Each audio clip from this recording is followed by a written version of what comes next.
These are the top 10 pregnancy myths, and I'm going to debunk them today. Absolutely not.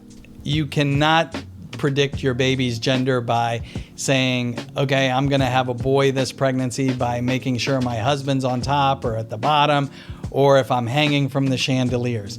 The only way we can predict the baby's gender, and now, unlike 18 to 20 weeks pregnant, we can do it between 9 and 12 weeks with a blood test, which is about 100%. But no, you cannot take some herbal supplement to increase a boy versus a girl.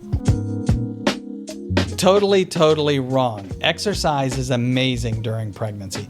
We've seen it over the past 20 years that women that are physically fit, women that are walking every day or doing aerobics or even doing yoga have much better outcomes during pregnancy than women who are not active.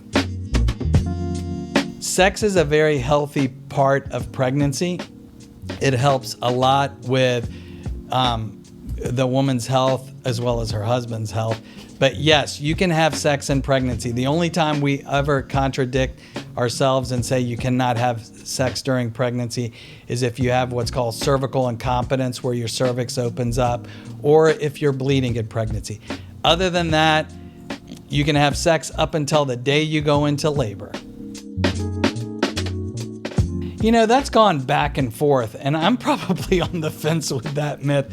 But I usually tell my patients, don't do anything at all in the first trimester. After the first trimester, a lot of these dyes and colors really aren't going to affect your pregnancy. If it was that toxic, the FDA would be all over these dye manufacturers. So they've gotten rid of a lot of the toxins, but I still don't recommend it. I'm a little superstitious in the first trimester.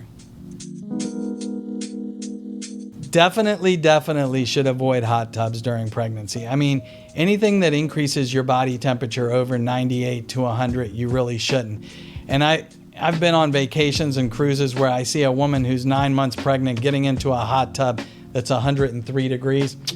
Don't really recommend that. But getting into a nice warm bath, I think it's great.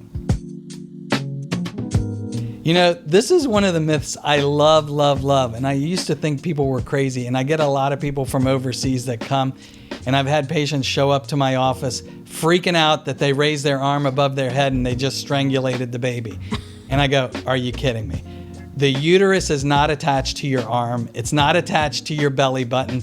So if you scratch your belly button, you're not scratching the baby's head. No, total myth. No, you're eating for you. And the vitamins that are absorbed, the baby absorbs a lot of the nutrients.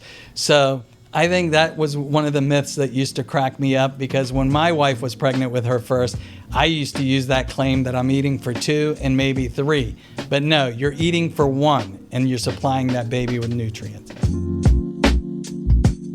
You know, this is a great myth, but it's not even a myth. It goes back and forth. And at one point they said, oh my God, caffeine is the worst thing that you could take. Then they would have patients having migraines during pregnancy and they'd say, oh my God, drink a Mountain Dew.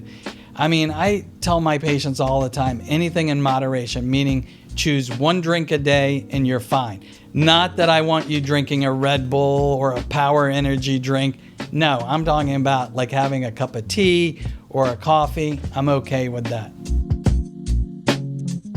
We don't ever really recommend bottom feeders, meaning crabs, oysters, lobster, and stuff like that. And you're talking about the mercury and stuff depending on where you live and the amount. And when they have these studies done, you got to be eating this stuff for breakfast, lunch, and dinner. So if I have a patient that says, oh my God, I had a lobster during the pregnancy, you're okay. It's anything in high quantities.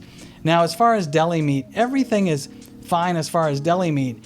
I tell my patients, you can have like a turkey sandwich, a ham sandwich, as long as that turkey or ham hasn't been in the refrigerator for 40 days or 6 months and it's got green stuff all over it.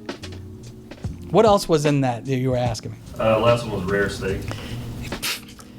As long as the temperature is up to, you don't want to have anything that's raw, but anything medium well or medium, you're totally fine.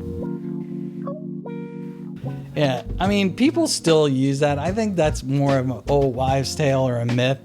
But everybody likes to say that, like especially when I do a delivery and the baby has a full head of hair and everyone goes, oh my God, that's why I had all this heartburn. Not related.